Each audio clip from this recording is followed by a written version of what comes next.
Di industri hiburan, kasus pernikahan selebriti tidak direstui ibu seringkali terjadi.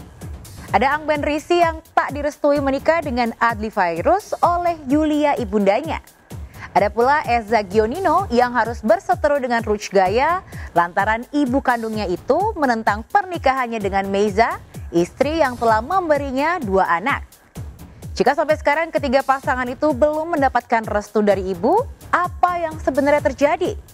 Bukankah seorang ibu akan bahagia bila melihat anaknya bahagia? Haruskah seorang anak mengorbankan cinta sucinya lantaran sang ibu ngotot tak mau menerima menantu yang tidak sesuai dengan kriterianya? Jika netizen dan pemirsa berada di posisi Indah, apa yang akan kalian lakukan? Sebelum menyaksikan jawaban dari pertanyaan-pertanyaan tadi, izinkan saya, Maria Andromeda, pamit undur diri dari hadapan Anda. Saksikan terus Barista, berita artis ternama setiap Sabtu dan Minggu hanya di RCTI.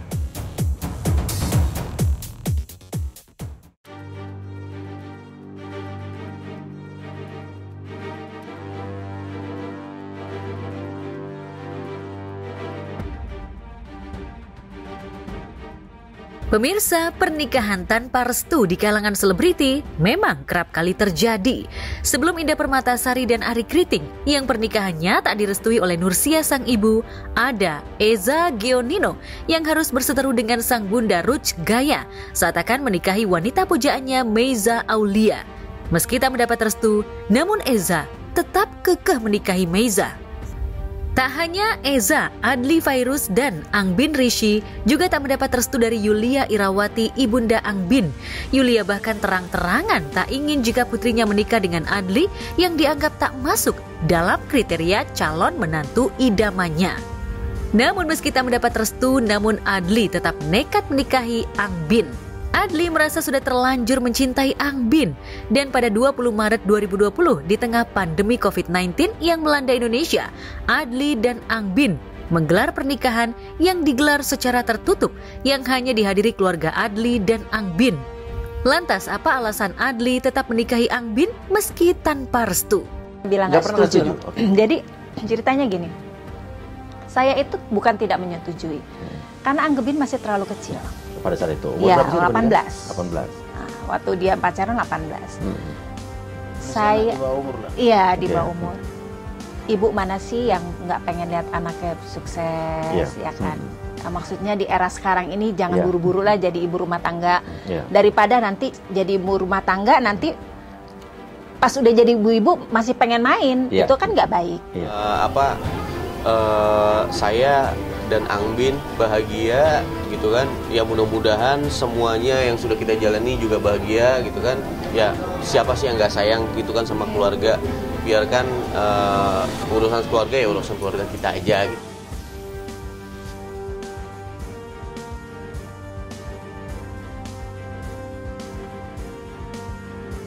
Namun di balik pernikahannya, perseteruan Adly dan Yulia kala itu kian memanas. Lantaran beberapa hari sebelum menikahi Angben, Adly memilih melaporkan Yulia ke polisi atas dugaan pencemaran nama baik. Adly tak terima lantaran dituding menggunakan magis oleh pihak keluarga Angben. Pernah satu ketika Angben lagi syuting, ya kan? Angben lagi syuting, terus ibunya sama bapak tirinya datang ke lokasi syuting. Angbennya lagi di sebelah mana tuh, nggak bareng sama gue dipanggil. Tadi udah pulang, nggak usah hubungin anak saya lagi gitu. Loh, emang saya robot om? Gitu gue bilang. Gue ngomong suruh pergi, jangan hubungin lagi. Loh kenapa? Gitu, alasannya apa gitu. Nah pemberitaan di netizen ini, maksudnya ini kan udah bukan maksudnya kita buka aja di sini ya di netizen segala macam kan, karena ada bahasa-bahasa yang aneh-aneh akhirnya wah Adly main dukun, main santet, main dendengit. Bicara pernikahan, tante tidak pernah tahu. Ya gimana mau tahu kan, tidak pernah dimintakan restu. Restu tidak datang, undangan polisi yang datang.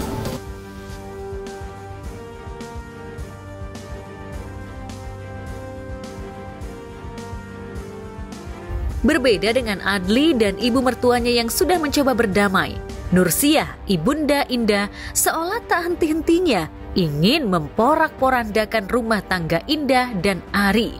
Nursia seolah tak ingin hidup Indah dan Ari bahagia. Sebagai seorang ibu, Nursia menganggap jika Ari adalah penyebab Indah berubah dan menjauh darinya. Padahal selama ini Indah dan Ari mencoba untuk berdamai dengan Nursia. Namun, ibu mertua Ari ini masih enggan memaafkan dan menerima Ari. Nursia bahkan menuding Indah sebagai anak durhaka. Saya terlalu banyak sayang sama Indah. Terlalu sayang barangkali akhirnya dengan cara begitu barangkali Indah menjambak saya, mencaci maki saya, menghujat saya dengan mulut-mulutnya yang luar biasa. Tapi enggak apa-apa. Enggak sama sekali. Udah kewajiban itu. Sebagai anak kewajiban untuk membahagiakan orang tua, baik orang tua kandung maupun mungkin mertuanya kita. Itu kewajiban untuk saya sih, memenuhi kebutuhannya, kemudian membahagiakannya. Perkara bagaimana tanggapan kepada kita mah tidak usah terlalu dipikirkan ya.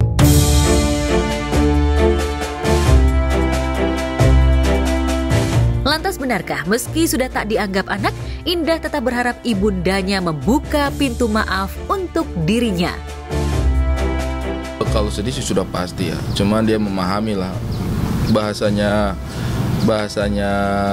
seseorang yang lagi mungkin merasa ada yang tidak pas yang kami lakukan kan pasti berbeda lah. Ya kalau saya sih nunggu biar Allah aja lah yang ibaratnya menentukan waktu yang tepat seperti apa. Gitu aja sih kalau saya mah. Kan itu yang saya bilang tadi, kita nggak bisa ngatur perasaan orang seperti apa, kita nggak bisa ngatur sikap seorang seperti apa gitu. Kita cuma bisa berusaha aja. Kalau usahanya kita dilihat ya alhamdulillah gitu.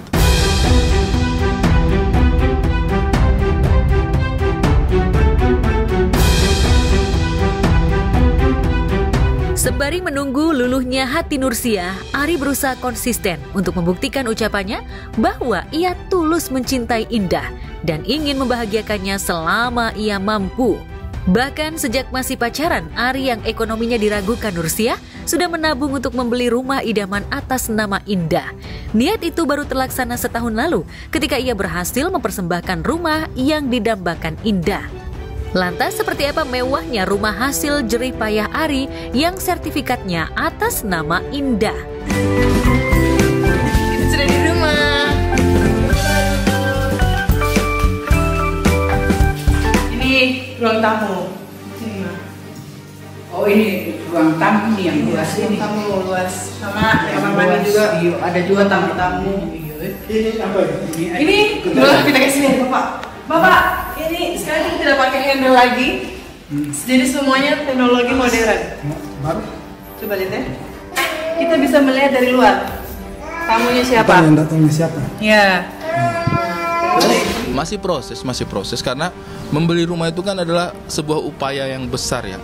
Tetapi mengisinya juga nggak kalah besarnya juga itu, ternyata furniture itu mahal-mahal banget juga gitu. Sejauh ini sih saya kerjasama dengan teman-teman juga yang punya skill di desain interior. Saya kerjasamanya itu sama yang punya itu Benedion sama Noel Andreas. Nggak nyangka kan kalian kalau Noel Andreas dan Benedion kerjasama untuk bikin bisnis interior. Jadi saya minta bantu sama mereka untuk bikin beberapa furniture yang ada di dalam rumah nantinya. Misalkan ada yang seperti itu, aku seorang ibu ya, aku tahu bagaimana susahnya melahirkan anak karena aku normal melahirkannya. Itu taruhannya hidup dan mati gitu, nyawa taruhannya. Jadi aku sangat menyayangkan kalau misalnya ada seorang ibu yang tidak mau mengakui anaknya gitu. Separah-parahnya anak tetap aja dia darah daging kita gitu. Kalaupun anak kita mempunyai salah, bukan berarti kita harus mencoret dia kasar dari kartu keluarga, tapi kita memberikan nasihat, kita rangkul anak itu. Dan kalau anak itu jadinya tidak baik, bukan kesalahan sama anak itu, berarti orang tuanya salah mendidik. Gitu. Tergantung didikan juga berarti kayak?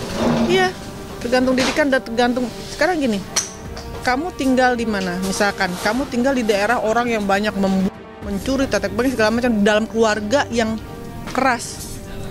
Ya kamu juga akan menjadi seperti itu, bukan menjadi ya.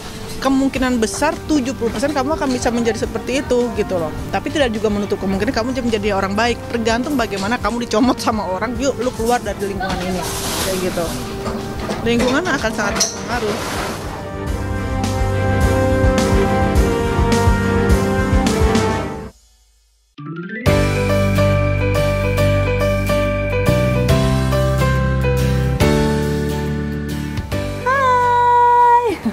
Senang banget deh hari ini pemirsa mampir ke rumah aku. Jadi hari ini aku mau sharing-sharing seputar perlengkapan menyusui anakku Bulan. Nah, selain menyusui langsung, biasanya aku juga pakai botol dot kayak gini nih. Nah bulan ini udah aku biasain minum ASI pakai botol supaya kalau aku ada kerjaan syuting keluar, kebutuhan ASInya tetap terpenuhi. Nah, aku juga selalu memastikan semua yang dipakai oleh anakku ini bersih dan bebas dari kuman. Dulu aku tuh sempat khawatir loh kalau alat makan dan botol dot anakku masih bau amis atau bau nggak sedap, padahal kan udah dicuci. Nah, tapi sekarang udah nggak lagi karena aku pakai Pro Baby Liquid Cleanser.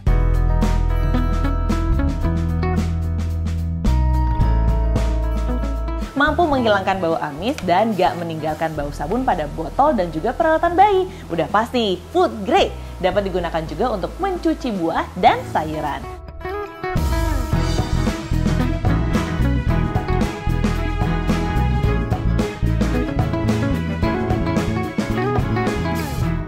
Nah, Pro Baby Liquid Cleanser ini memiliki formula antibakteri yang efektif membunuh kuman dan bakteri sisa susu serta makanan pada peralatan bayi. Harganya juga paling ekonomis loh.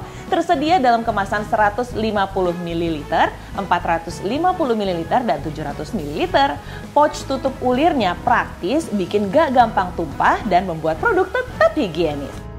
Pro Baby Liquid Cleanser bisa dibeli di toko-toko kesayangan pemirsa dan official e-commerce Pro Baby Indonesia. Pro Baby Liquid Cleanser ekonomis dan berkualitas. Ibu pilih yang pro. Bau amis hilang tanpa bau sabun. Pro Baby Liquid Cleanser ekonomis berkualitas. Gak nyangka aja hari ini gue pacar. Sebelum jadian itu ada nembak. Emang harus? Tolong lo pastiin soal posisi lo di Rafispa. Karena seingat gue lo masih pemimpin kita kan? Mukulin orang itu adil. Kamu tuh pengennya apa sih? Buat aku jadi orang yang benar? Atau misalnya aku dari Rafispa? Salah ya aku berharap sama kamu.